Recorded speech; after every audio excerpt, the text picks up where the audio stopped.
Émission du 20 novembre 2024. Bienvenue à tous.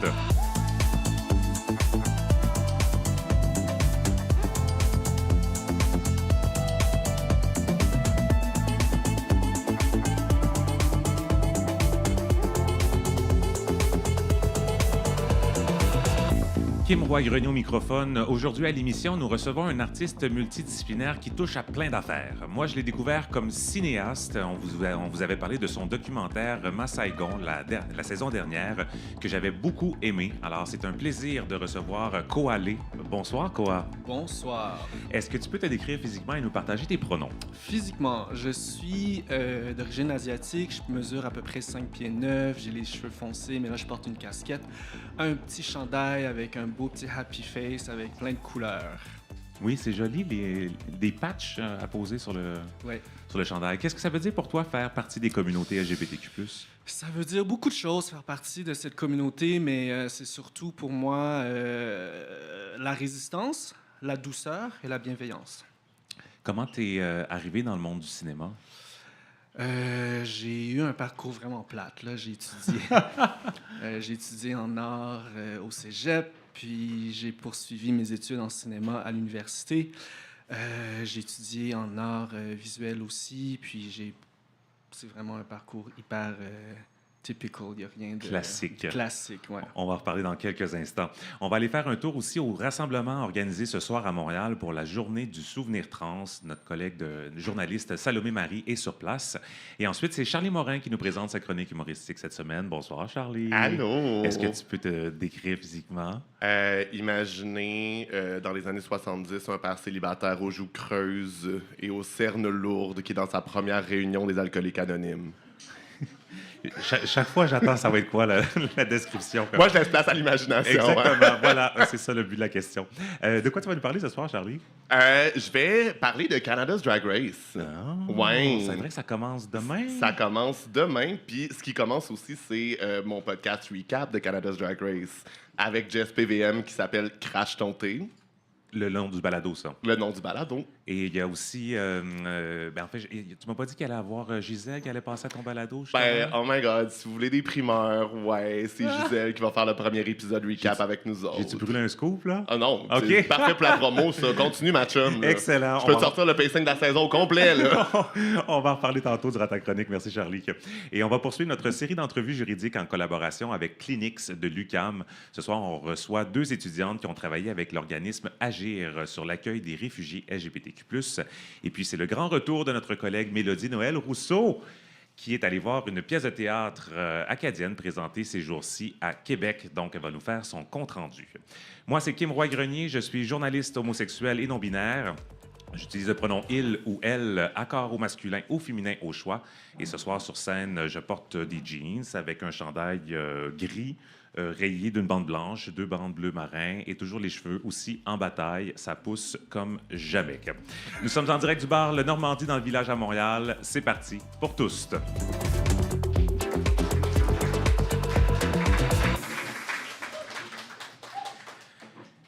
Personne aux multiples talents, Koa Lé est concepteur vidéo et cinéaste. Son dernier long-métrage documentaire, Massaigon, est une expérience sensible qui raconte l'existence de 8 individus issus de la communauté LGBTQ+ vietnamienne. Il est aussi cofondateur d'une boutique en ligne inclusive de jouets sexuels. Comment on prononce le nom? Je ne vais pas me tromper. Afterglow. Afterglow, ouais. Comme ça s'écrit dans le fond. Koa Lé, rebonsoir. Rebonsoir. Tu dis que tu n'as jamais ressenti le besoin de te définir par ce que tu fais, mais par contre, tu sais que tu as besoin de faire plusieurs choses. C'est quoi le point de départ de tes projets qui les nourrit, peu importe c'est quoi la forme de ton projet?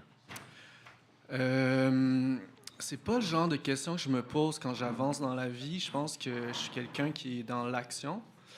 J'essaie le plus possible d'être en cohérence avec qui je suis puis de trouver une certaine paix quand je me couche le soir. Donc, mes actions sont guidées par des valeurs, des principes, mes choix professionnels, mes choix relationnels, la façon que je me comporte. J'essaie vraiment de trouver cette harmonie intérieure, tout simplement pour être en paix avec moi-même, qui guide finalement toutes mes actions et mes décisions.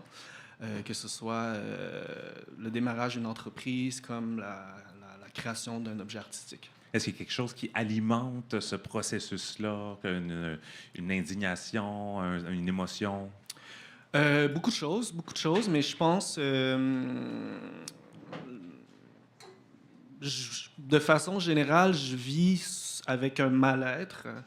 J'ai l'impression de jamais être à la bonne place, d'appartenir à à la bonne communauté.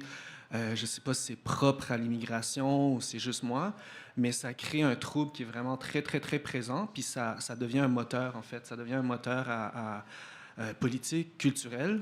Ça me pousse à faire des films, ça m'amène à poser des réflexions, à articuler des pensées.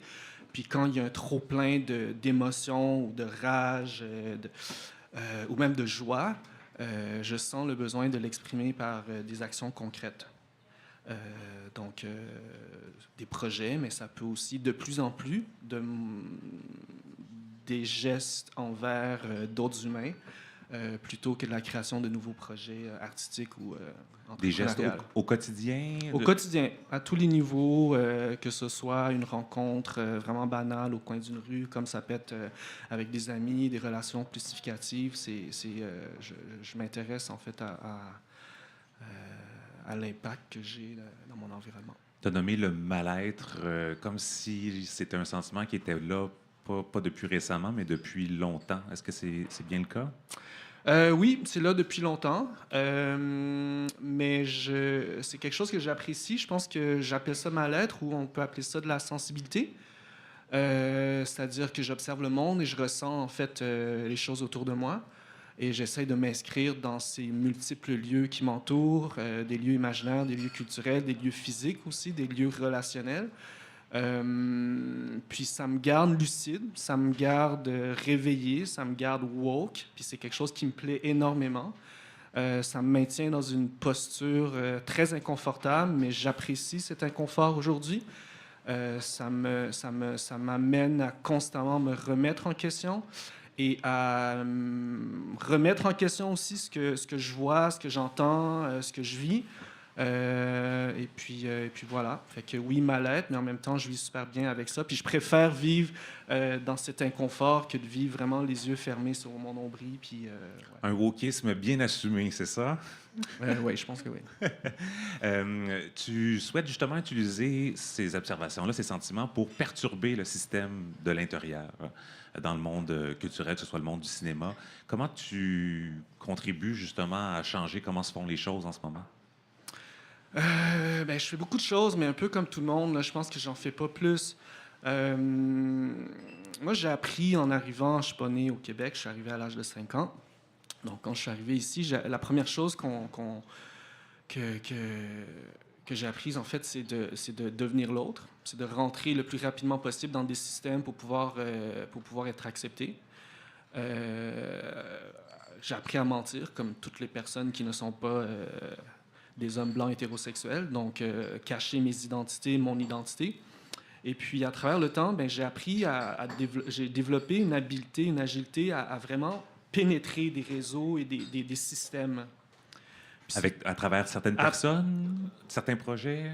Ben non, à l'école, apprendre à comprendre OK. le système scolaire, après un groupe d'amis, ça peut être plein de choses. Puis aujourd'hui, en fait, je me retrouve dans une place très, très, très... j'ai cette chance, j'ai ce privilège-là de vraiment faire partie de ces systèmes-là.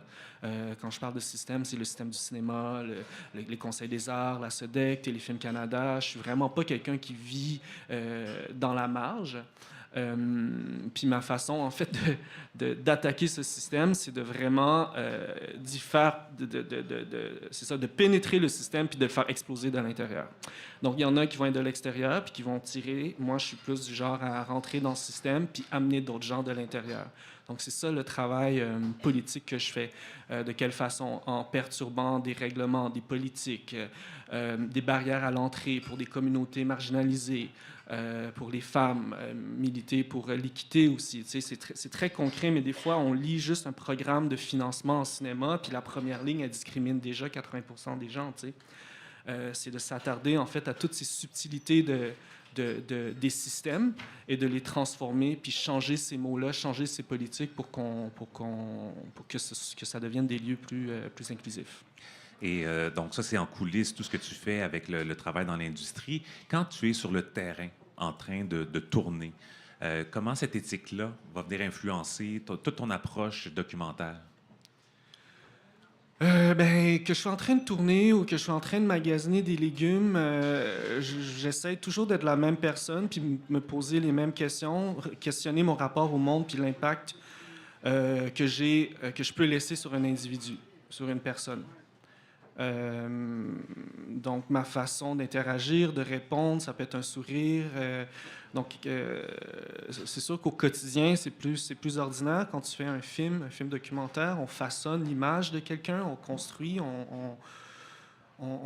c'est une tribune que j'ai, c'est un privilège que j'ai, donc je prends ça très au sérieux. Donc, je m'interroge vraiment sur mon rôle de documentariste en tant qu'artiste aussi, toutes les dimensions éthiques de mon travail aussi. Qu'est-ce que je peux raconter? Je suis vraiment pas de l'école des personnes qui pensent que parce que tu es un artiste que tu peux tout raconter. Je pense qu'on a une responsabilité, un devoir. Puis ça, c'est quelque chose qui m'habite quand je tourne ou quand je crée ou quand je pars une entreprise. Donc, ma façon de m'exprimer, ma façon de communiquer, ma façon d'interagir peut avoir un impact, bien évidemment, au quotidien.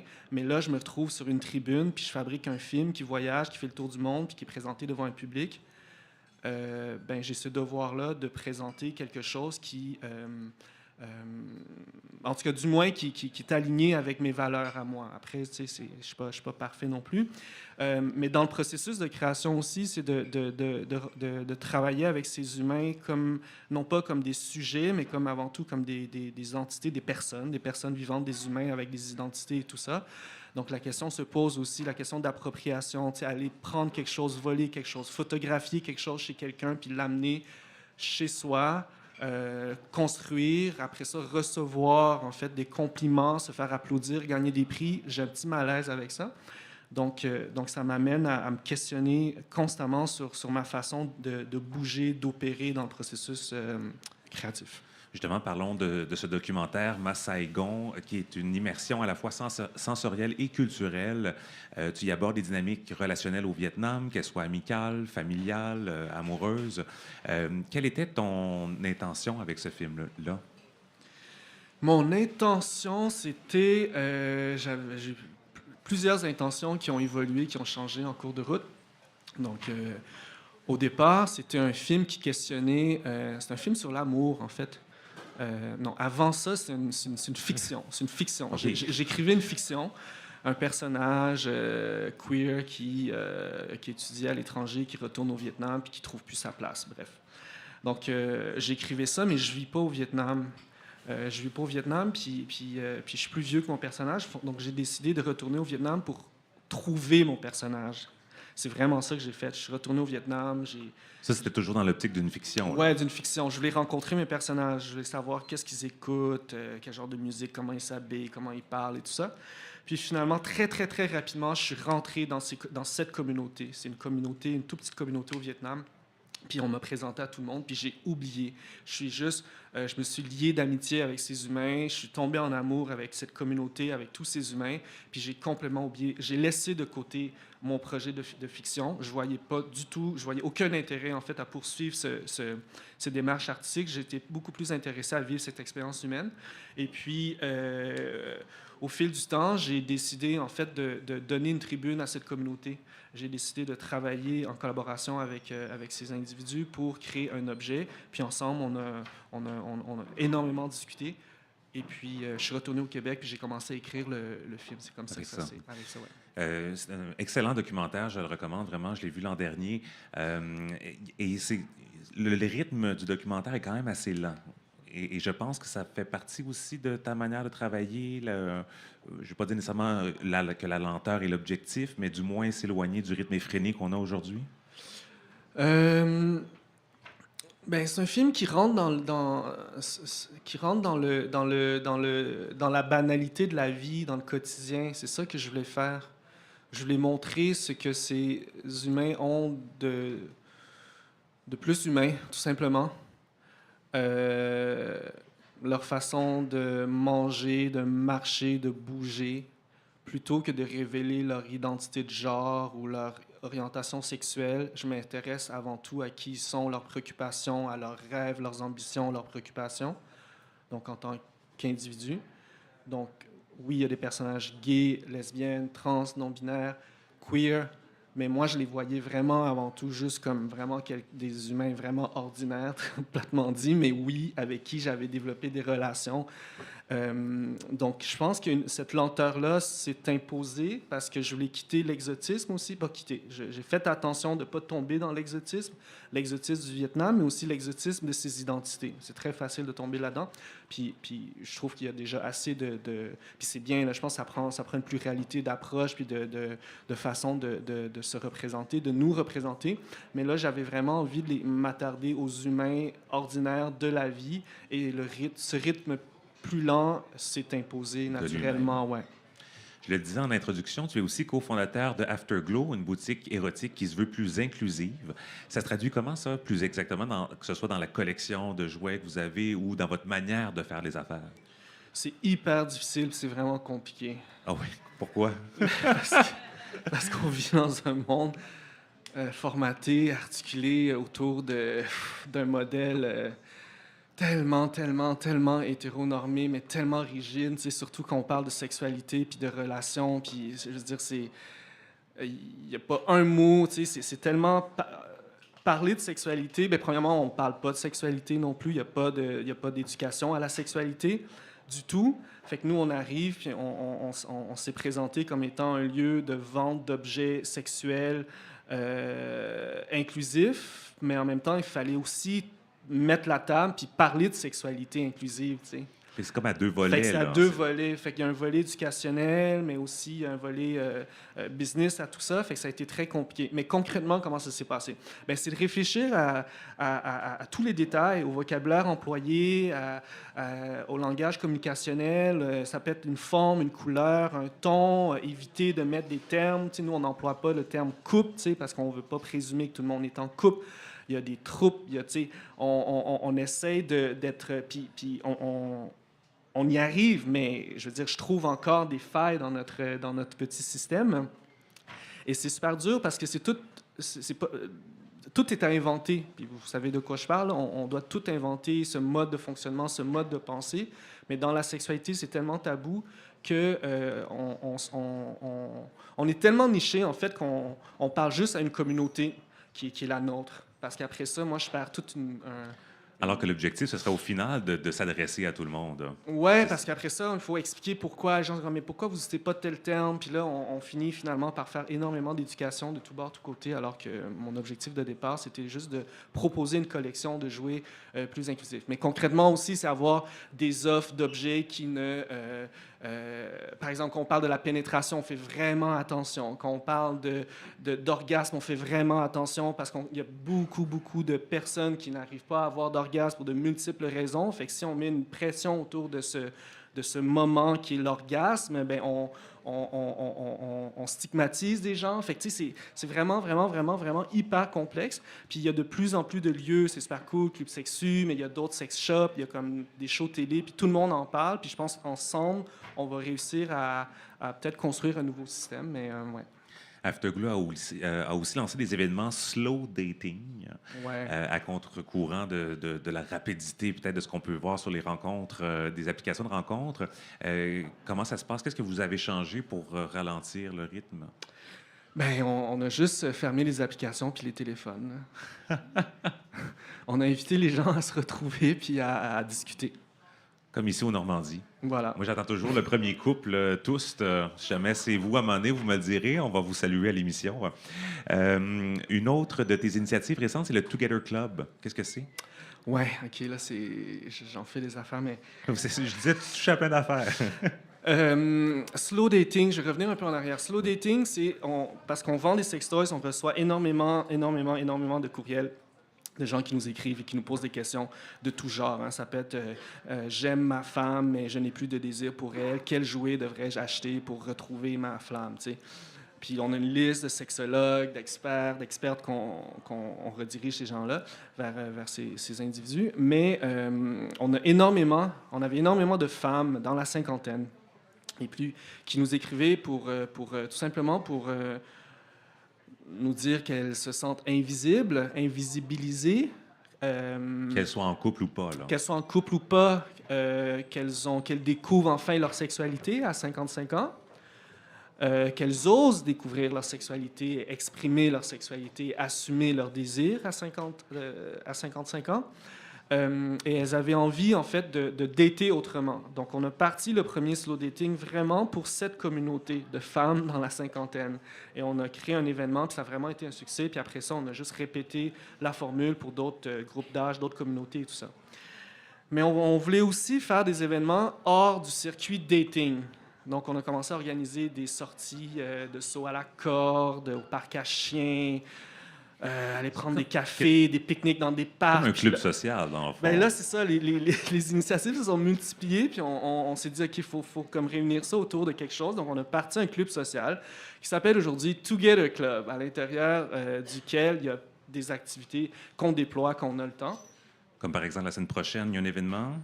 Oui, la semaine prochaine, il y a un événement. Hier, on avait un événement on jouait à Télustration, mais avec des petites cartes qu'on a créées là, pour stimuler les conversations. La semaine prochaine, il y a une petite soirée dansante dans une buanderie, super privée, intimiste. Puis, quoi d'autre? La programmation est sur Together Club. Oui, mais il y a pas c'est super sérieux, puis ça l'est pas en même temps. Il y a des mois où il n'y a rien, puis il y a des comme là, ce mois-ci, il y a plein d'affaires parce qu'on a plus de temps, puis on a envie d'organiser des activités. Mais on fait ça bénévolement aussi, puis entre de multiples projets. Mais c'est vraiment un projet chouchou, là. Ça me fait vraiment du bien de voir des humains juste se retrouver, se connecter. Vous viendrez faire un tour un mercredi soir comme activité? Oui, c'est une très bonne idée. On est là jusqu'au 11 décembre. En terminant, on a un nouveau segment à l'émission, tout le monde. Alors, ça va comme suit. C'est la question qui me réjouit. Totalement assumé la quétainerie. Koa, c'est quoi ton dernier moment de joie queer? Mon dernier moment de joie queer.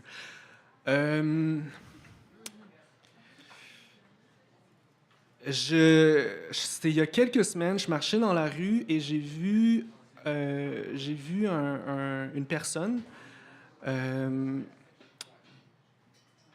qui subissait de l'intimidation. Et j'ai présumé que cette personne-là portait une identité queer ou qu'elle était gay. Et elle a fait le choix, en fait, plutôt que d'être dans la confrontation, c'est vraiment spécial ce que je vais vous dire, mais elle a fait le choix d'être dans la soumission. Et c'est la première fois, en fait, que j'ai trouvé ça vraiment très beau et j'ai vu une force, en fait, dans cette soumission qui va vraiment à l'encontre, en fait, de notre système, où on cherche à dominer. Puis j'ai trouvé dans cette personne, dans sa façon de réagir, en fait, une douceur qui était dangereuse tellement c'était joli. Elle n'a pas baissé son regard, elle n'a pas baissé sa tête, elle s'est tenue droite, mais elle a continué à marcher, puis elle a gardé son sourire, et il y avait quelque chose de tellement bienveillant et de bon dans sa façon de bouger que je pense que ça a intimidé son agresseur au loin. Puis c'est la première fois, ça a vraiment perturbé quelque chose en moi, parce que je pense qu'on est habitué, en tout cas dans mon cas, on m'a appris à me battre, on m'a appris à me défendre pour exister. Et depuis un certain temps, en fait, j'essaie de pratiquer la soumission. La soumission, comme je n'ai pas besoin d'être Superwoman ou d'être un Superman pour être puissant, je pense que je peux l'être dans la douceur. Et c'est un choix que je fais d'être soumis. C'est pas parce qu'on me l'a imposé. Puis je trouve que c'est comme une réappropriation, en fait, d'un narratif qui s'opère tranquillement, puis que j'observe de plus en plus autour de moi. Puis ça m'a vraiment, vraiment fait plaisir. Un nouvel outil dans la trousse. Ouais. Koa Lee, cinéaste, merci beaucoup d'être venu à l'émission ici avec nous ce soir. Merci de m'avoir invité.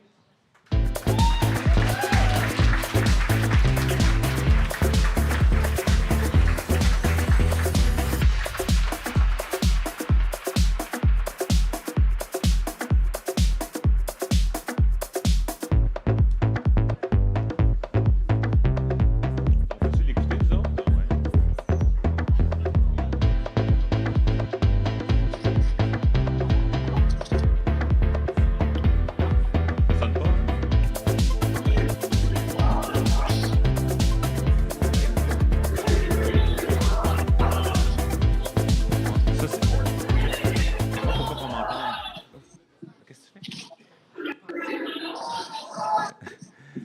Salomé?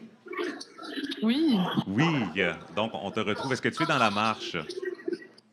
oui, je suis bien là. Oui, c'est ça. Si c'est possible de juste te mettre en retrait parce que ça donne de l'ambiance, une idée de l'ambiance qu'il y a autour de toi. Que si jamais c'est possible de juste trouver un endroit à l'abri du bruit autour de toi, il y en a beaucoup finalement. Quand on s'est parlé tout Oui, à l'heure, ok. la marche n'était pas encore commencée, donc c'était un peu plus calme autour de toi. Donc, là, on t'entend bien, je pense, là. Oui? Ah. Au moment où on dit oui, est-ce que tu peux nous dire si tu nous entends bien? Oui, moi, je vous entends bien. Ça coupe un petit peu, mais on va essayer de faire ça. Et puis, si jamais la connexion est mauvaise, on va essayer de trouver un autre moyen, mais c'était pas mal notre dernier. OK. Juste avant, pour que je vous mette en contexte, les gens ici dans la salle et à la maison, aujourd'hui, tu peux baisser le son pendant que je fais l'introduction, s'il te plaît. Aujourd'hui, le 20 novembre, c'est la journée du souvenir trans. Donc, plusieurs rassemblements sont organisés un peu partout au pays. Au Québec, il y en avait notamment cet après-midi une manifestation devant l'hôpital régional de Rimouski, à la fois pour honorer les victimes de crimes haineux fondés sur l'identité trans, mais aussi pour dénoncer le manque d'action structurante pour l'inclusion des personnes de la diversité sexuelle et de genre dans le milieu de la santé. Et à Montréal, le point de rendez-vous était au square Dorchester à 18h. Et c'est là qu'était notre collègue journaliste Salomé Marie, avant qu'elle ne suive le contingent qui est parti pour faire une marche. Alors, rebonsoir, Salomé. Comment ça se passe jusqu'à maintenant? Ça se passe très bien. Une soirée qui a commencé au Square Dorchester, au centre-ville de Montréal. La communauté trans et ses alliés se sont rassemblés pour honorer la mémoire de toutes les personnes trans qui ont été tuées ou qui se sont fait la vie à travers les années. Le rassemblement a commencé avec une vigile durant laquelle il y a eu une série de prises de parole à l'action. Il y a des bougies qui illuminaient le square, qui étaient remplis de drapeaux colorés. C'était à beaucoup de câlins. Donc, on peut vraiment sentir un grand moment de solidarité là, à travers la foule. Là, présentement, les participants et participantes sont en train de mettre ensemble dans la rue. Il y a des dizaines de pancartes sur place. On peut lire des phrases comme Protéger la jeunesse trans, la transbitu. Ben là, on les entend plus parce que c'est un petit peu plus loin, mais il y a beaucoup de slogans qui sont scandés en ce moment. Donc là, la marche se dirige vers les bureaux du Canada, qui est un symbole là, du désir de la communauté de faire sa voix. Et quelle est l'importance, Salomé, de cet événement, cette année particulièrement? Oui, c'est ça. Cette année, on prend une importance particulière, là, la montée des attaques contre les droits des personnes trans à travers le monde. C'est ce qu'avance Alice Winterland, qui est l'une des organisatrices du rassemblement de ce soir. On peut l'écouter. En arrière de nos droits, puis ce qui va s'en venir avec les États-Unis, je pense qu'il nous faut un moment où il faut être solidaire, il faut qu'on se retrouve ensemble. Un moment aussi pour se rappeler des personnes qui sont venues avant nous, qui sont plus là aujourd'hui. Je pense que c'est plus important que jamais d'être visible aussi, vu le fait qu'il y a une hausse de haine puis de lois qui sont passées contre nous. Puis c'est aussi un peu pour donner un sens de communauté à tout le monde, de savoir qu'on n'est pas seul.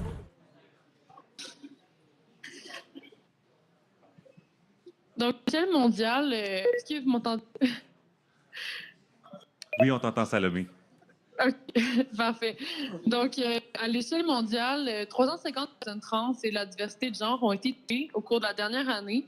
Ça, c'est 29 meurtres de plus que l'année précédente. Puis au Canada, les trans sont 7,6 fois plus susceptibles de tenter de se suicider que leur cisgenre, selon une étude de l'Université d'Ottawa menée en 2022. Donc, ces chiffres illustrent bien la réalité alarmante à laquelle les personnes trans et non-binaires font face en ce moment. Et on sent que pour la communauté, c'est plus important que jamais de se rassembler et de faire entendre. Et puis, Salomé aussi, vous avez recueilli quelques réactions de participants qui étaient sur place ce soir. Oui, et ce qui revient beaucoup, c'est l'urgence de se faire entendre vraiment. La communauté en a assez et elle veut qu'on la laisse tranquille. Ce qu'on ressent dans l'énergie ce soir pour la communauté, le rassemblement, c'est pas seulement un hommage à celles qui nous ont quittés, mais c'est un acte de résistance. Donc, écoutez quelques témoignages que j'ai recueillis. Moi, j'ai un enfant trans, donc la cause me tient à cœur. Donc, je suis touchée par ça. Je voulais être ici. Ça me fait vraiment peur, personnellement. Là. Ben, j'ai beaucoup plus peur aussi pour les jeunes qui sont trans. Puis j'aimerais que les gens comprennent que les jeunes trans, c'est pas des gens qui sont endoctrinés, c'est des personnes à eux-mêmes, puis que ces jeunes-là, tu sais, ils ont leur propre pensée, ils ont leur propre identité, puis que ça devrait être respecté, puis que de les bâcher comme ça, puis de les empêcher d'avoir leurs droits humains, c'est juste comme dégueulasse, honnêtement. Donc, Kim, la marche continue. Je suis encore surprise. Par la suite, il y a une séance d'aftercare qui va prendre place à la librairie féministe Lyon dans le village. Merci beaucoup, Salomé. Merci à toi.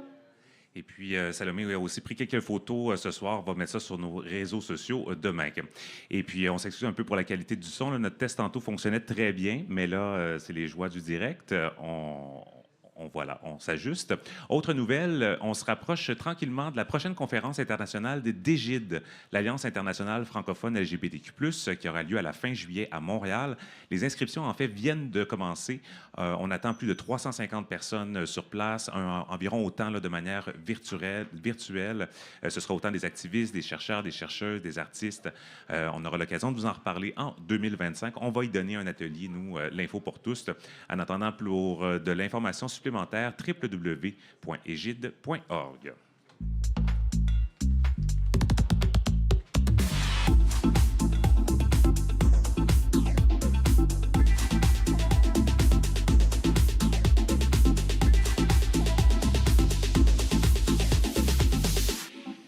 Salut Charlie. Allô, Kim. Ça fait longtemps qu'on s'est vu. Ben, je sais, je suis content. Ça fait même pas 24 heures. Non, mais hey, c'était bon, pareil, hier, le show à Mona. Hein? On était dans un show d'humour. On était à la ensemble. première médiatique de Mona de Grenoble. Il y avait aussi Mélodie, on va en reparler tantôt. Puis avant ça, moi, je pense que je t'avais vu à ton show.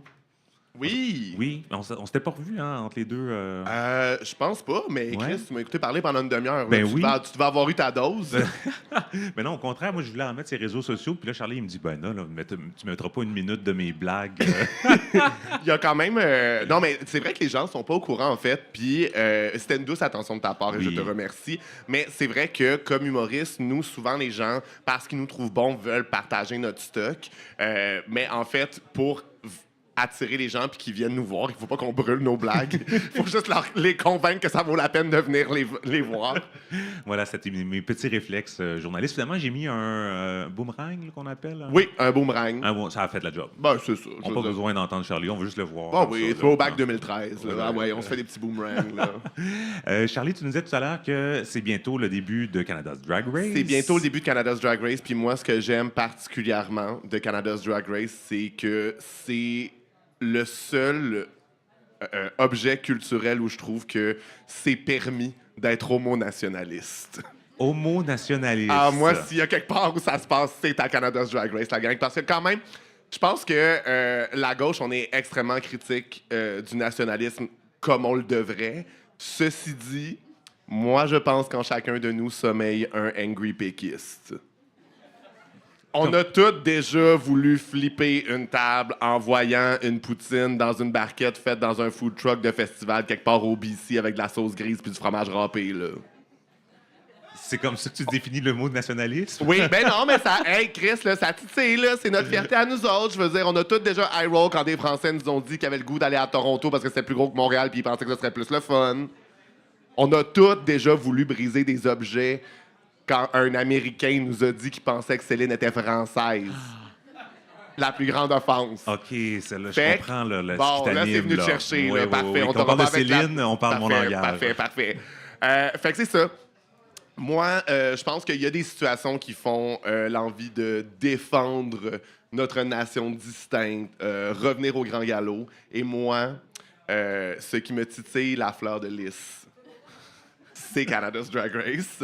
Mais là, pour la mise en contexte, moi, je suis prisonnier d'une relation abusive avec RuPaul.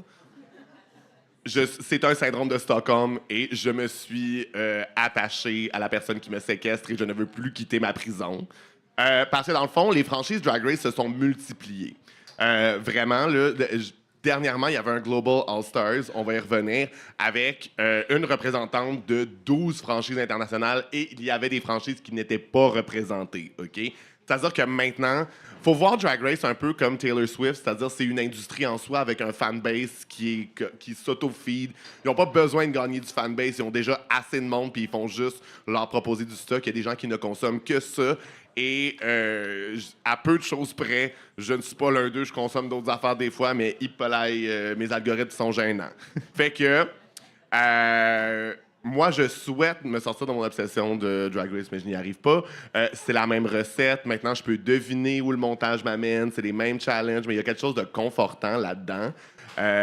Puis, Canada's Drag Race, c'est la deuxième plus vieille franchise internationale. On arrive à une saison 5. Puis ce qui est intéressant dans une franchise internationale, c'est comment qu'elle s'installe puis qu'elle est différente des autres. On a la chance que la nôtre soit pas animée par RuPaul parce que RuPaul amène ses biais de riche américaine dans la soixantaine. Puis des fois, c'est que tout est vu à travers son jugement à elle quand c'est son show. Fait que je trouve que ça fait un show plus fair au Canada que ce soit pas RuPaul. Mais il y a plus de subtilités qui sont représentées, quoi qu'on pourrait dire qu'il y a encore du chemin à faire. On croirait. Ceci dit, moi, je trouve que le Bas-Canada est beaucoup moins représenté que le Haut-Canada à Canada's Drag Race. Mais bon, j'y arrive. Parce que, dans le fond, Drag Race, c'est pas mal la plus grosse plateforme sur laquelle tu peux exposer ta drague comme artiste drague. C'est juste que c'est vrai que c'est une formule contraignante parce que t'es pas en contrôle de ce qu'ils vont faire de toi au montage. Puis ton rôle, c'est de te marketer pour une audience. Ce qui est quand même super compliqué de distiller ton essence à quelques catchphrases ou quelques moments forts. Fait que c'est pour ça que c'est un couteau à double tranchant parce que tu peux... faire le show, ce qui est le rêve de plein de queens, mais être oublié très rapidement, comme tu peux être super marquante puis avoir un success story. Pendant le Global All-Stars, ce qui a fait... Ça a vraiment fait ressortir à l'international la difficulté que Drag Race avait d'inclure des queens qui n'ont pas l'anglais comme première langue. Absolument. Absolument. Puis il y a eu aussi, même, ça a été décrié, là, un traitement super pas juste des queens internationales qui étaient dites. Parce que, of course, les queens du UK puis de l'Australie n'étaient pas considérées des queens internationales comme elles parlent anglais. Était extrêmement favorisée. Elle était favorisée aussi, c'est-à-dire que là où je mets un petit peu d'eau dans ma carafe, c'est que il y a quand même un truc où moi j'adore les challenges d'humour, de jeu, de choses comme ça. Oui, je comprends que ça prend une certaine subtilité de la langue. En même temps, moi je voudrais pas que ça devienne un espèce de pageant qui est seulement basé sur les looks parce que ça, t'as plus un terrain d'égalité en termes de rendre ça international. Mais dans le drag, il y a de la performance aussi. Oui, et c'est pour ça qu'il y a des défis qui sont basés Mais moi, là-dessus. je pense que c'est les biais qui sont très à l'américaine de rendre ces filles-là digestes pour un public américain qui est le problème, en fait. Ils étaient très encouragés à jouer sur les clichés de où elles venaient pour se rendre intelligibles à un public américain. Fait que même dans Drag Race US, il y avait un truc qui s'appelait le Puerto Rican Edit, qui était aussi un espèce d'équivalent d'une queen qui arrive que l'anglais, c'est pas sa langue première, les puertoricaines qui parlent espagnol, où elles sont en désavantage, en fait, parce qu'elles sont pas dans leur langue première, puis il y a tout un truc de rapidité d'esprit, puis de référence culturelle, d'humour qui est difficile à capter. Ce qui m'amène au Drag Race de notre belle grande nation bilingue, le Canada. Là, vous voyez où je m'en vais, là. Fait que... Sors le péquiste fâché en toi, là. Pour vrai, là, sors le jeu de Ouija, on appelle Jacques Parizeau. Fait que ce qui m'amène à notre franchise à nous. Puis les trois villes les plus représentées de la franchise, c'est clairement Toronto, Montréal, Vancouver. Mais la répartition géographique est quand même boiteuse au Canada. Là. C'est-à-dire qu'il n'y a jamais eu de queen des Maritimes autre que 2 queens de Terre-Neuve. Ce qui est vraiment weird parce qu'à Halifax, c'est quand même un gros centre urbain, étant donné aucune du Nouveau-Brunswick. En tout cas. Puis en 5 saisons... on a... en 4 saisons, là, la 5e n'est pas sortie, mais traditionnellement, on a toujours une finaliste québécoise. Fait que la saison 1, on a eu Rita Baga, la saison 2, on a eu Pitya, la saison 3, on a eu notre grande gagnante, notre reine à tous, Gisèle Lullaby, et la saison 4, on a eu Denim. 2 finalistes francophones et 2 finalistes anglophones. Fait que, tu sais, c'est là que tu vois que la représentation du Québec, on a 2 communautés aussi, puis il y a des drags qui font de la drague en anglais. C'est juste que là, je m'attarde aux finalistes overall parce que quand même, il y a eu plus de drague francophone du Québec que de drague anglophone du Québec. Mais moi, en termes de positionnalité dans la compétition, quel avantage ça leur donne, puis lesquels sont les plus poussés par la prod, j'ai mes propres théories du complot. Fait que moi, Mon petit problème, c'est que depuis la victoire de Gisèle, quand même, à la saison 4, la seule francophone qu'il y avait est partie première. Et là, si vous vous demandez si on va avoir un bris d'égalité par rapport aux 2 finalistes francophones, 2 finalistes anglophones sur la 5e saison de Canada's Drag Race, la seule Queen de Montréal, c'est Oh My God, qui, oui, est anglophone, mais parmi toutes les queens anglophones qui sont allées à Canada's Drag Race, c'est la seule qui s'exprime très bien en français, qui anime en français, qui fait du crowdwork en français, c'est-à-dire qu'elle vit dans un monde bilingue. Fait que là-dessus, props to her, parce que les 2 autres, je peux bien bûcher, ils comprennent pas le français. Oh my God, on l'a reçu d'ailleurs au balado plus tôt cet automne là, pour le spectacle Dragcessible. C'est ça. C'est juste que sur la saison où Uma est la seule queen de Montréal, sur un cast de 10 queens, ils sont 6 queens de Toronto. Là, maintenant, sacrément, it's Toronto's Drag Race all over again. Là. Surtout que, OK, ce que les drags de Montréal disent des drags de Toronto quand elles viennent à Montréal, c'est que vous avez vu la taille des scènes qu'on a, mettons, au Mado ou au Cocktail.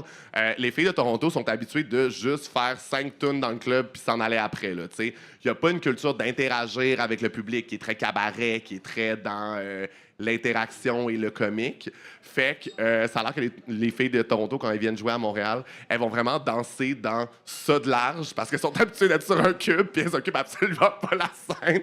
Et moi, ça me fait beaucoup rire. Puis là, Mané, elles réalisent qu'elles font juste marcher un petit peu plus loin puis continuer de danser sur place là, parce qu'elles sont jamais habituées d'avoir de la place. Génial. Puis, voilà. Moi, ça m'amène à me demander, est-ce que...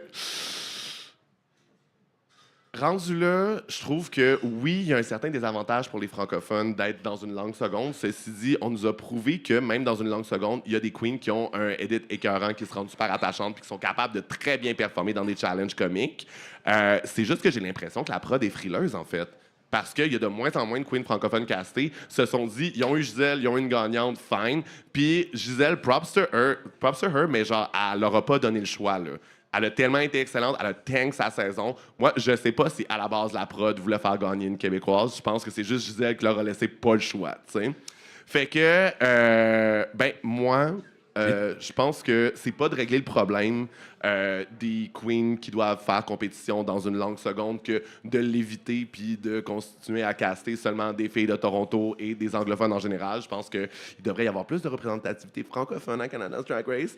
Puis si vous voulez m'écouter être un angry péquiste pendant 1 heure à parler de drague et à être slightly homo-nationaliste, Crash ton thé, disponible sur toutes les plateformes.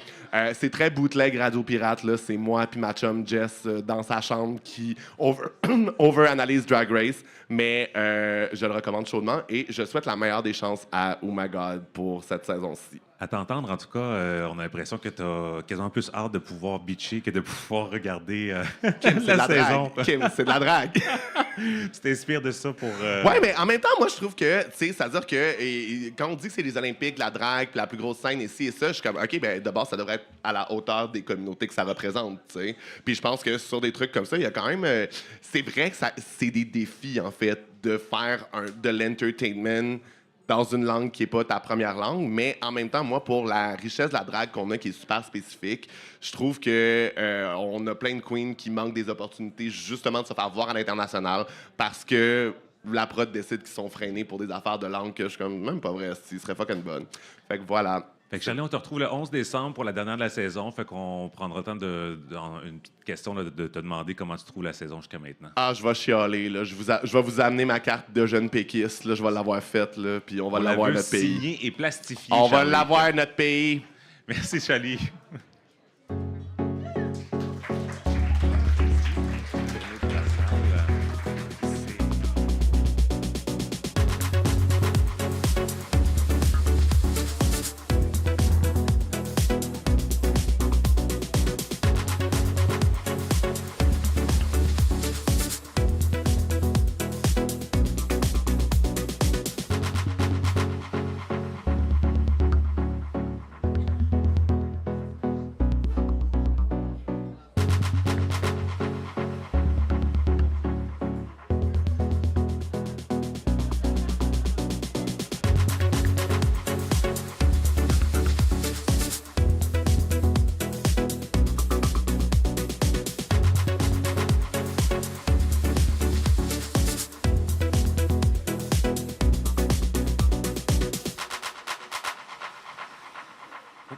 Alors, deux événements qui ont lieu ces jours-ci et que je souhaitais partager avec vous. D'abord, c'est le début aujourd'hui du festival Imagination sur le cinéma LGBTQ+. Plus de 150 films sont à l'horaire et ça se poursuit jusqu'au 30 novembre, dans une dizaine de jours. C'est dans différents lieux à Montréal, mais il y a aussi une programmation en ligne, autant pour voir des films que pour participer à des discussions avec des artistes. Donc, ça vaut la peine d'aller consulter la programmation sur leur site Internet www.image-nation.org. Et puis, du 21 au 23 novembre, c'est la première édition de Noël jouissif, un marché des fêtes queer avec des kiosques d'artisans, donc peut-être pour trouver une idée cadeau d'ici Noël, mais aussi des gens du milieu communautaire qui vont être là. Je ne sais pas si vous vous rappelez du premier festival jouissif sur l'érotisme qui a eu lieu un peu plus tôt cette année. On en avait parlé à l'émission, alors c'est la même gang, sauf que là, c'est pour Noël. Ça vous donne une idée là, de l'ambiance qu'il va y avoir. Ça se passe au Bain Mathieu du 21 au 23 novembre et il y a une soirée festive avec performance et DJ vendredi le 22. C'est le moment de notre deuxième entrevue juridique en partenariat avec la Clinix de l'UQAM. Nous allons parler ce soir de l'accueil des réfugiés LGBTQ+. Les deux étudiantes qui ont travaillé en collaboration avec l'organisme Agir, un organisme justement qui travaille avec les populations immigrantes et réfugiées. Alors nous accueillons d'abord Andrea Velasquez, étudiante à la maîtrise en droit. Bonsoir Andrea. Bonsoir Kim, ça va bien? Oui, proche du micro. OK, c'est mieux. Exactement. Est-ce que tu peux te décrire physiquement et nous partager tes pronoms? Baby. Je suis d'origine latina. J'ai les cheveux noirs, un peu ondulés. J'ai la peau bronzée. J'ai des beaux tatouages sur mes bras. Et aujourd'hui, j'ai un look un peu chic. J'ai un chandail noir, baggy, j'ai un bleu clair là. Mes Dr. Martens et un foulard bleu. Mes pronoms sont elle et des accords féminins. Qu'est-ce que ça veut dire pour toi faire partie des communautés LGBTQ+? Et très fidèle à moi-même. Je viens d'un pays où c'est pas bien accepté le fait d'être lesbienne, alors que je pense que ça m'a pris du temps de l'accepter et j'aime bien ce que je suis aujourd'hui. Je suis fière de qui je suis et je suis contente d'être là aujourd'hui. Bien, pareillement, nous aussi. Merci d'être avec nous. Et avec toi, Michèle Rouillard, étudiante au deuxième cycle en droit. Bonsoir. Bonsoir. Est-ce que tu peux te décrire physiquement et nous partager tes pronoms? Oui, pronom elle, accord féminin aussi. Moi aussi, je me suis mis chic. Je suis toute en noir. Je suis une femme assez grande, je dirais. Cheveux bruns, yeux bruns. En tresse ce soir. Et qu'est-ce que ça veut dire pour toi être une alliée des communautés LGBTQ+? En fait, c'est un rôle à propos duquel je me questionne depuis peu. C'est une réflexion aussi qui s'est accentuée depuis que je fais partie de la Clinix. D'emblée, je dirais que je suis une personne sensible face aux inégalités et les discriminations qui touchent la communauté. Puis, je dirais que de faire le projet avec Agir, c'est vraiment de loin le geste le plus concret que j'ai fait dans ma vie à date, comme futur potentiel allié, je dirais. Bien, oui. Un petit propre à ça. Bravo, Michèle. Merci. Alors, on va commencer l'entrevue sur le sujet, justement, les réfugiés LGBTQ+. Andrea, votre projet, c'est de créer un guide sur les formulaires de demande d'asile. Pourquoi est-ce que l'organisme Agir a jugé que c'était un outil manquant? Ben oui. Tout d'abord, j'imagine qu'il y a des gens qui ne savent pas c'est quoi le formulaire FDA, alors que c'est un formulaire de 10 pages que toutes les personnes demandeuses d'asile doivent remplir quand ils sont au Canada. Pourquoi Agir a décidé de nous pencher sur les formulaires FDA? C'est parce que maintenant, au présent, il existe plusieurs outils et des informations en ligne qui peuvent aider aux personnes demandeuses d'asile. Mais c'est quoi le problème? Ces guides-là sont trop longs, sont difficiles à comprendre à cause des technicités juridiques ou à cause des langages aussi, en considérant que parfois les personnes demandeuses d'asile ne parlent pas ni français ni anglais, alors que l'objectif d'Agir, c'est vraiment de créer un guide d'entre 15 et 20 pages maximum avec un langage accessible pour aider aux personnes demandeuses d'asile qui font partie de la communauté LGBTQIA. Parce qu'il y a des guides qui existent en ce moment, mais qui font des fois 80 pages. Là. Plus que ça. Pour un formulaire de 10 pages, on se le rappelle. Michèle, qu'est-ce qu'on va retrouver dans ce guide-là? En fait, notre guide contient plusieurs sections. Je dirais la plus importante se concentre vraiment sur la section « Pourquoi vous demandez l'asile » du formulaire. Donc, c'est vraiment là où la personne va dire si elle a vécu des discrimination dans son pays, si elle a demandé de l'aide des autorités. Donc, c'est là qu'elle va construire son récit. Puis nous, on aborde cette section-là. Puis, on ajoute aussi des informations qui sont importantes, particulièrement pour la communauté, qui sont utiles pour remplir le formulaire, mais qu'on ne retrouve pas, en fait, dans le formulaire. Donc, nous, on fait un beau ramassis de plein de sources externes. Puis, je peux donner un exemple. Ouais, c'est ça, mais, comme quoi? oui, par exemple, l'utilisation des termes LGBTQIA+, ça vient d'un cadre culturel occidental. C'est les termes que les instances juridiques et administratives utilisent dans le processus d'asile, mais la personne demanderesse d'asile n'est pas obligée d'utiliser ces termes-là. De par son cadre culturel, elle peut ne pas les connaître ou juste ne pas s'identifier à ça. Donc, elle peut utiliser vraiment les mots qu'elle choisit. Et les mots peuvent évoluer également au cours du processus de demande d'asile parce que parfois, l'acceptation, par exemple, de son orientation sexuelle, c'est un processus non linéaire et graduel. Donc, ça, c'est pas écrit dans le formulaire, mais c'est très utile à savoir. Donc, nous, on se permet là, d'ajouter des petits conseils, des mises en garde comme ça au travers du guide. Justement, Andrea, accompagner les gens dans leur processus d'amendement, de correction, en fait, d'une demande déjà déposée, c'est un des objectifs aussi, et il y a un besoin à ce niveau-là. Ben oui, tout à fait. Et pour ces raisons, Agir nous a demandé de donner une section d'amendement. Alors que si on écoute amendement, les gens qui n'ont pas aucun background en droit vont dire que c'est quoi ça. Alors que c'est faire des modifications ou ajout d'informations au formulaire FDA après que les personnes ont emboîté les formulaires. Alors qu'on a dédié une section pour dire c'est quoi un amendement, comment le faire, qui le peut faire et surtout les délais, que c'est vraiment important dans cette démarche administrative. Maintenant, on avait mis dans la guide que c'est 10 jours au moins avant l'audience. Donc ça, c'est possible de le faire, mais il faut que ce soit bien fait aussi pour pas que ça vienne nuire à la crédibilité de la demande. Tout à fait. Donc, il y a ça aussi comme enjeu. Et justement, pour établir la crédibilité d'une demande, il faut souvent soumettre des preuves. Et c'est pas toujours facile de soumettre des preuves. Andrea, tu as un exemple aussi d'une femme lesbienne pour qui ça a été compliqué de soumettre des preuves. Ben oui, tout à fait. Merci pour me demander. C'est l'affaire Boubou contre Canada de 2013. Du coup, qu'est-ce qui s'est passé dans l'affaire? C'est que les commissaires avaient rejeté la demande d'asile de cette femme lesbienne qui vient de Zimbabwe. Pourquoi? Cette femme lesbienne a été déjà victime de discrimination à l'école après que ses camarades ont pris connaissance qu'elle était lesbienne. Pour cette raison, elle a décidé de partir en Malaisie pour continuer ses études. Mais quand elle était en Malaisie, elle s'est rendue compte qu'il y a une forte discrimination contre la communauté.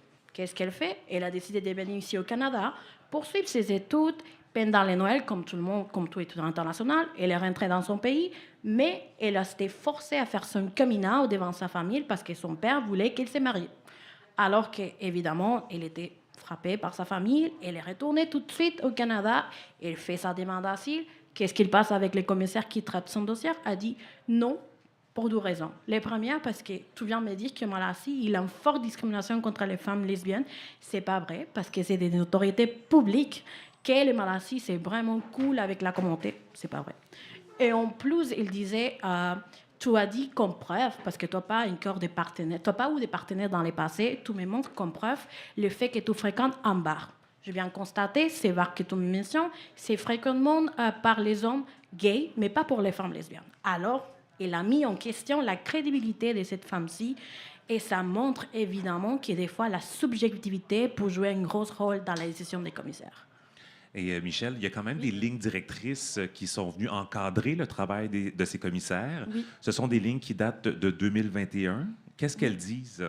Nous, on en a traité deux principalement qui touchent vraiment la communauté LGBTQIA+. C'est des directives, donc c'est des lignes de conduite, si on peut dire, en application de la loi sur l'immigration et la protection des réfugiés, la loi canadienne en matière d'immigration. Mais c'est des directives qui ne sont pas contraignantes juridiquement. Donc, les commissaires, donc les personnes qui examinent les dossiers de demande d'asile, ne sont pas contraints à les appliquer. Par contre, si les commissaires ne les appliquent pas, ça prend une justification. Donc, ça met vraiment un cadre de prise de décision concernant des dossiers qui touchent l'orientation et les caractères sexuels et l'identité et l'expression de genre. Puis il y a eu des cas où le refus a été porté en appel et où il y a eu justement renversement. Oui, ben, notamment considérant les incohérences. Moi, j'ai une décision là, qui date de 2021. La Cour d'appel a jugé que les commissaires avaient eu tort de tirer une conclusion négative de la crédibilité de la demanderesse à cause qu'elle s'était trompée dans les dates. Donc, puis en plus, elle avait donné une explication pour l'incohérence en question. Donc, cette décision-là a été annulée en appel, en application notamment des directives qui parlent des incohérences. L'immigration, l'accueil des réfugiés, c'est un sujet qui divise quand même en ce moment dans la société canadienne. Il y a des appels à un resserrement du processus, à des enquêtes plus poussées pour les réfugiés. On vient parler de déclarations erronées. Quel impact ça peut avoir sur l'ensemble des demandes d'asile LGBTQ+, le fait qu'il y ait des demandes comme ça jugées irrecevables? Ben oui, tout à fait. Et évidemment, dans les projets avec Agir, on n'a pas traité cette question, mais on trouve que c'est important. Dans nos recherches, on avait marqué qu'évidemment, maintenant, d'une sorte façon, les commissaires, au moment de traiter les dossiers, comme ils ont plus un peu, comment je peux dire, incisif peut-être des fois, ils questionnent si tout fait un tort ou si je sais pas, un problème des dates, comme Michel a mentionné, ils vont tout à fait dire, OK, on refuse, on va rejeter la demande d'asile. Et qu'est-ce qu'il passe? Il met en un scénario de vulnérabilité à cette personne parce qu'après, il doit appeler la décision. Et pour faire un appel, il faut avoir l'argent, il faut avoir un avocat, il faut avoir les temps. Et en attendant, ça donne aussi, ça affecte ta santé mentale d'une certaine façon, tous ces processus. Et Michel, il y en a qui pourraient être tentés à ce moment-là de fabriquer des preuves, mais c'est vraiment déconseillé. Là. Oui, puis ça, c'est un besoin dont Agir nous a parlé dès le début. En fait, d'aborder l'importance que la personne demanderait s'en tienne vraiment à son propre vécu. On met plusieurs mises en garde, justement, à ce titre-là dans le guide. Mais, puis comme on l'a dit tantôt, une demande d'asile, quand on n'a pas de preuves, c'est vraiment une question de crédibilité. Donc, d'où l'importance aussi de se fier à sa propre histoire. Puis, si je peux me permettre, le défi qu'on a vu ici, c'est qu'on ne voulait pas tomber dans le fait d'insinuer qu'une personne était mal intentionnée ou qu'elle ait menti de façon consciente. On essaie vraiment de ne pas tomber là-dedans. À la demande également d'Agir. Puis, donc c'est ça, on voulait vraiment pas avoir un ton accusateur ou moralisateur en parlant de cette mise en garde-là, mais on a vraiment essayé, en donnant des conseils aussi, d'encourager les personnes à raconter leur histoire. Et à quand, le guide? Ben, il y a des sourires qui s'affichent sur le visage. Ben, normalement, la guide devrait continuer pour la session d'hiver 2025, mais on a travaillé si fort, alors qu'on va finir la guide en décembre. Et si tout va bien, ça sera publié mars, avril l'année prochaine.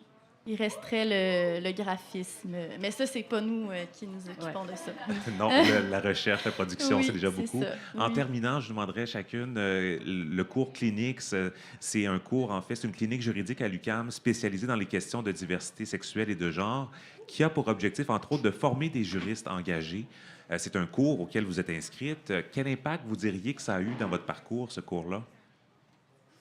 Je peux commencer. Oui, vas-y, Adrienne. Je dirais que la clinique m'a donné l'opportunité de vraiment travailler directement dans les domaines que j'ai voulu spécialiser, que c'est le droit à l'immigration. Je ne peux pas mentir, pendant que je faisais la recherche, je lisais des décisions, j'étais en colère parce qu'il avait des décisions qui vraiment les commissaires ne font n'importe quoi. Mais ce sont ces sentiments qui m'ont rappelé mon engagement à la défense des droits humains, alors que je suis vraiment conscient que même si cette guide-là ne va pas résoudre tous les problèmes des personnes demanderesses d'asile qui font partie de la communauté, c'est un premier step. Et vraiment, je suis fière et tellement heureuse d'avoir contribué à cette cause.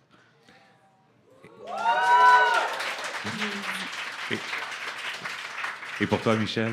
Ben moi aussi, le projet me rend vraiment fière. Pour moi, faire la clinique, c'était vraiment quelque chose de nouveau. C'était vraiment un accomplissement pour moi. Ça m'ouvre les yeux sur beaucoup d'avenues professionnelles et personnelles différentes. Ça me donne aussi un regard critique sur ma profession d'avocate.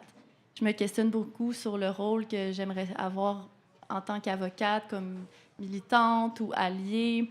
Puis, on travaille avec des organismes communautaires, donc ça nous fait réaliser aussi les grandes limites au savoir juridique et l'énorme expertise du travail terrain et non juridique, en fait. Donc, c'est vraiment c'est une leçon d'humilité bien placée, si je peux dire.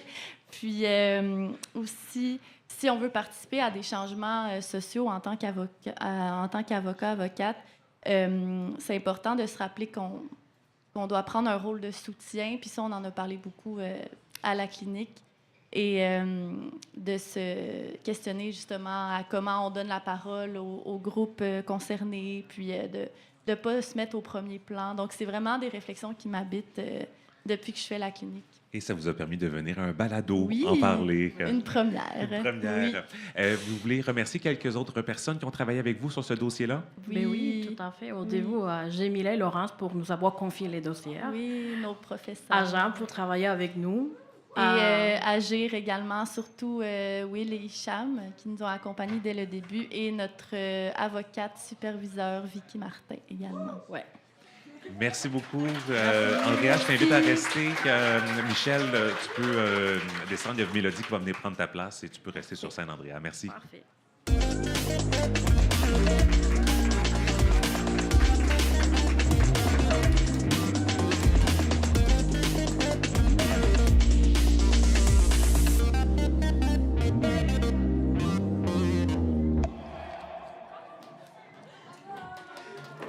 La semaine dernière, à la chronique culturelle, Garance Chartier nous a présenté le groupe français Parsec. Ils étaient en spectacle vendredi au Ministère à Montréal et j'y étais et c'était vraiment un bon show. Vraiment, il y a Marie qui était là aussi qui hoche de la tête. Alors, je me permets de le recommander. Le groupe est à Sherbrooke demain, le 21 novembre, puis à Québec vendredi, le 22 novembre. Alors, allez voir ça. Ça s'écrit par.sek, Parsec. Je vais mettre un lien dans notre infolette là, que je vais envoyer demain pour la mise en ligne de l'émission. Et c'est le déjà dernier segment de l'émission avec Mélodie Noël-Rousseau. Bonsoir, Mélodie. Bonsoir. Re-bienvenue sur la scène du Normandie pour le balado. Ah, j'avais hâte. Oui, tu as eu un gros automne, hein? Oui, ben c'est ça. La rentrée culturelle était queer anti-pépé au théâtre. Il y avait les gens, les lieux, les choses chez Duceppe, d'Olivier Artaud. Il y avait le spectacle autour de Safia Nolin, Surveillée et punie, mis en scène par Philippe Cyr. Puis nous, ben, on était à Go avec notre gros show sur Jeanne d'Arc. D'une version non-binaire. Fait que, ouais, en gros automne queer. Ouais, la production, c'était ta compagnie, Oui, Pleurer dans la douche. avec Pleurer dans la douche, Ça ouais. s'est bien passé. La réponse était positive? Ah, mon Dieu, je vole encore bien, bien haut dans le ciel, Oui. là, sérieusement. Autant la critique que le public, c'était chaleureux. Et étrangement, ben pas étrangement, mais la question non-binaire a choqué plus que je pensais. Mais surtout sur les réseaux sociaux, sur des gens à l'extérieur de nos bulles théâtrales, de nos bulles queer.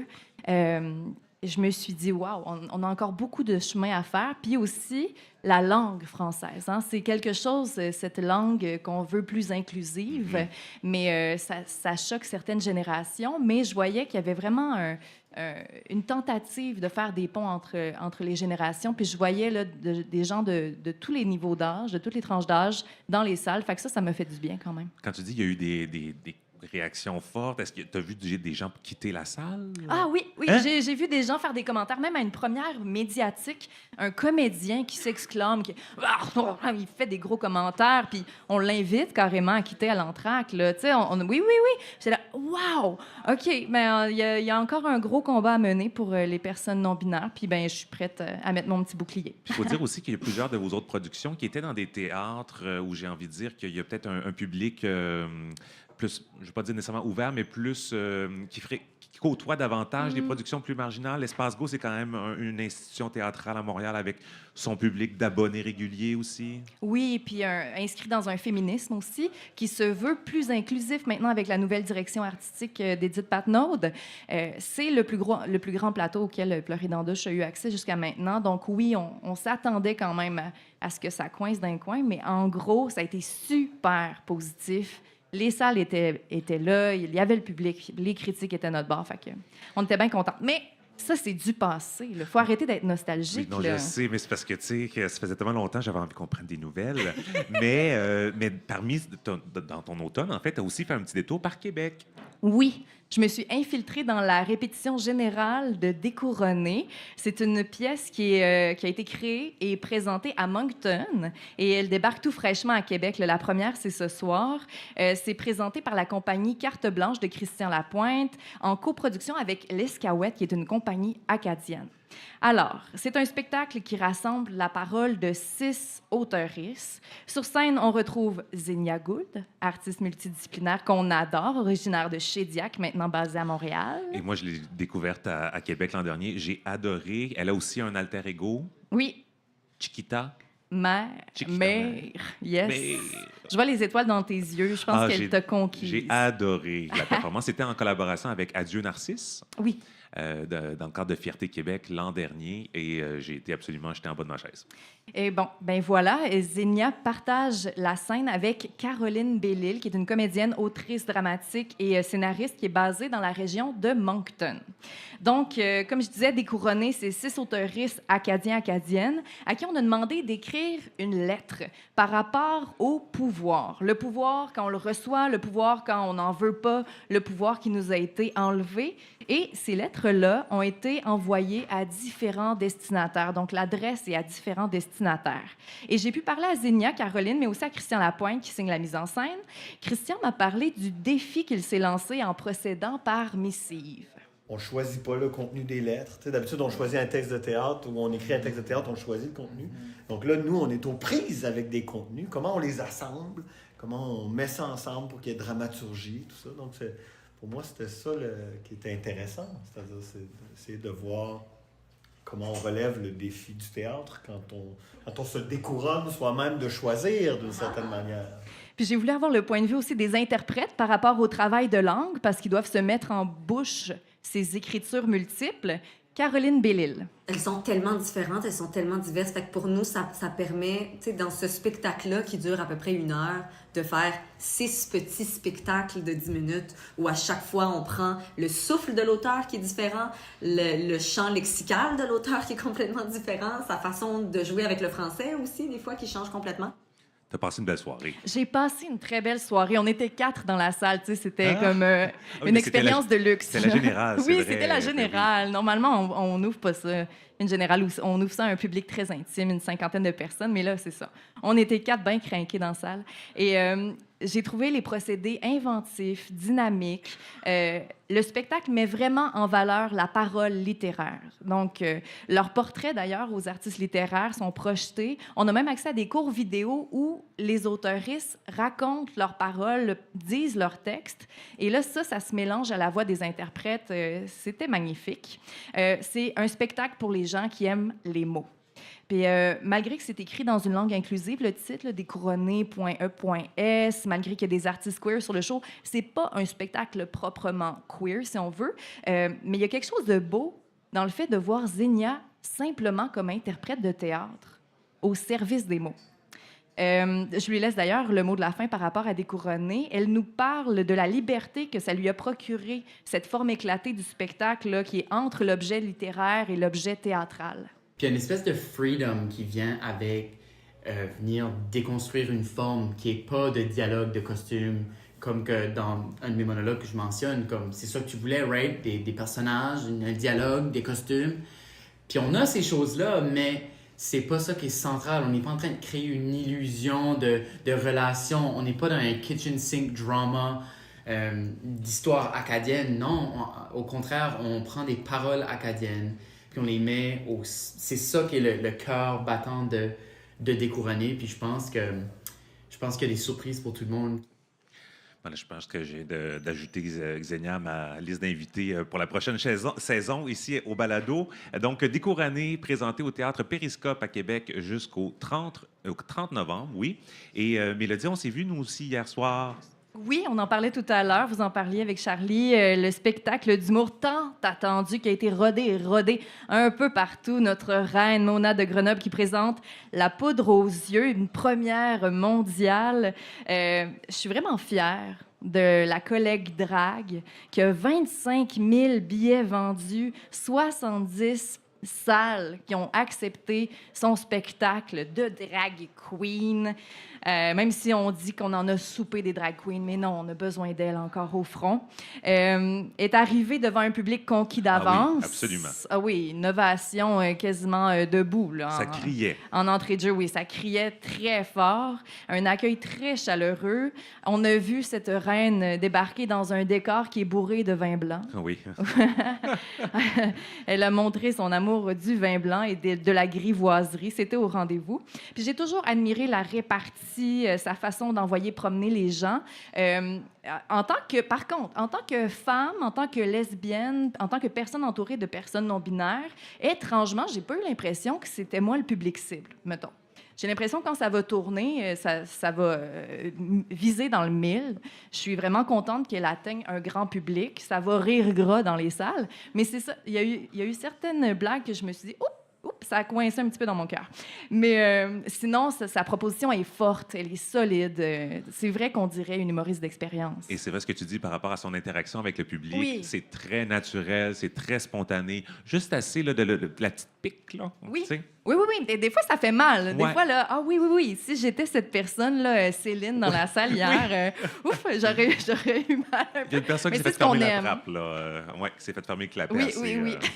Donc, c'est en tournée. Alors, il y a les billets qui sont disponibles, monadegrenoble.com. Et toi, demain soir sur scène? Demain soir sur scène, on est à la 2e édition de The L Word, la saison 2 cette fois-ci. Ah là là, il y a des fans dans la salle, j'entends des petites réactions. Il restait une trentaine de billets tantôt. Courez, allez acheter vos billets. On aura enfin... Qui apparaît dans la saison 2?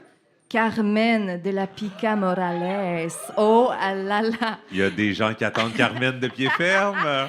Et d'ailleurs, on invite les gens à s'habiller en chaîne. C'est un spectacle qui se veut chaîne-core. S'il vous plaît, sortez votre cuirette cheap et vos pantalons un peu trop serrés. C'est demain soir au Cabaret... Au Cabaret Mado à 21h. Puis pour les personnes qui ne savent pas, parce que moi, je ne le savais pas il y a un petit peu de temps, mais le The L Word, c'est un peu comme le Queer as Folk Exactement. pour les lesbiennes. Une série mythique pour les lesbiennes, en effet. Voilà. Andrea hoche de la tête également. Voilà, c'était international comme série. Mélodie Noël-Rousseau, merci beaucoup. Puis toi aussi, on te retrouve le 11 décembre. Oui. Très hâte. Moi aussi. Merci. À bientôt.